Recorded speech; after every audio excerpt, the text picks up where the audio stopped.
So today we're going to make spaghetti and meatballs. This is one of my favorite meals to make. I always make sure I've got frozen meatballs on hand and pasta on hand so that when it's a crazy night and we're running home, we can make dinner, get it on the table in under 15 minutes from start to finish. Super quick and easy. All you do is turn on saute, add a little olive oil. We're going to saute some garlic and some red pepper. The garlic and the red pepper don't add a lot of heat, but they help to flavor that pasta water.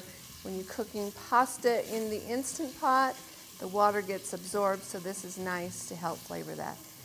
And the oil also helps to reduce foaming, which is always a concern when you're making pasta in your pressure cooker.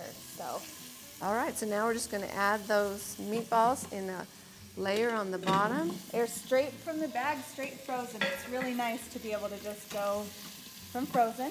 Add the noodles. So with the noodles, you can do them, there's two schools of thought. So it's pick up sticks or crisscross. So for crisscross, you lay them just in a nice even layer one way, and then in a nice even layer the next way. This helps prevent any big clumps. Pick up sticks looks more like this, where you just kind of drop them in and let the pasta go where it will. You can do either way. Everybody seems to have their own preference. I kind of like the flatter ways so that there's not spikes sticking up everywhere. So we'll just kind of, but once you commit to pick up sticks, you're stuck. This is why we like to have the pasta broken in half when it's spaghetti, because it fits in easily. It fits in a lot easier. So that's good enough. All right. So next we've got our water.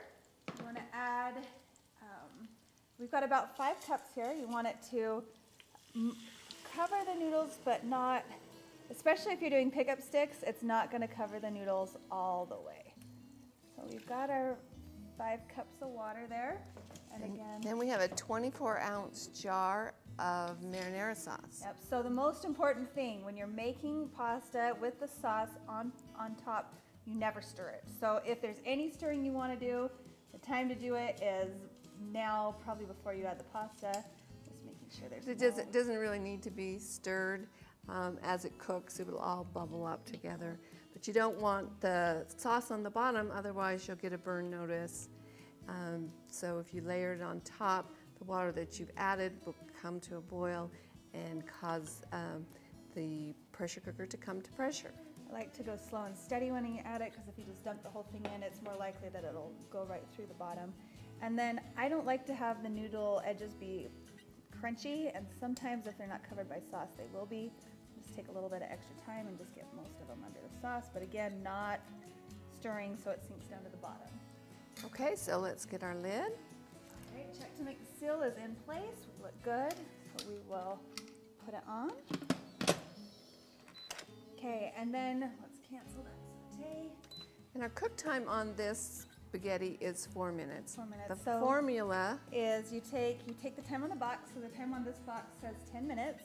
You divide it in half, so that's 5 minutes, and then you minus 1 additional minute for that al dente pasta. If you like your pasta extra noodly, extra done, tender, yeah, then I go ahead and do the 5 minutes. If you want it extra al dente, you can even take off an additional minute, and if it's too crunchy at the end, you can just cook it on saute. Yeah, I prefer just to use the saute button at the end, because it's better to have it a little undercooked and finish it with a saute function rather than have your pasta overcooked. Yep. So we will set the cook time for 4 minutes, and then it's a quick pressure release. So our 4-minute cook time is up, and we're going to quick release the pressure. I'll let you do it. You're on the right side for it. Smells good. Smells spaghetti sauce. Okay, so the float valve is dropped, and now we can open up the pot. Turn the lid away from you.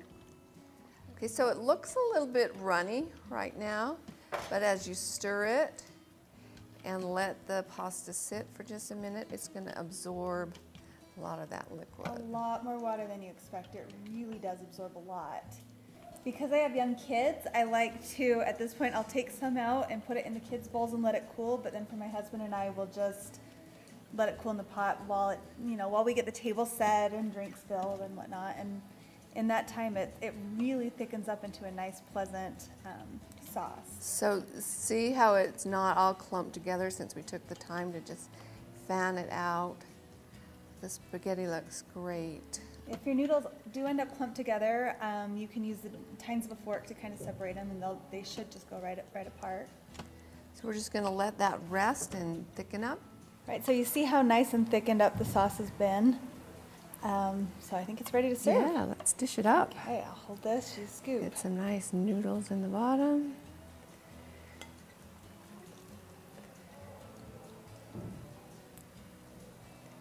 And we're gonna want some of those meatballs on top. Parmesan Nice. and A basil. little fresh basil. Okay, perfect and ready to eat. So again, I'm Jen. And I'm Barbara. We're with Pressure Cooking Today. If you want more easy pressure cooker recipes that work in an Instant Pot, Ninja Foodie, Milthy, any of those brands, any other electric pressure cooker, Be sure and like and subscribe. and go visit us at our blog, pressurecookingtoday.com.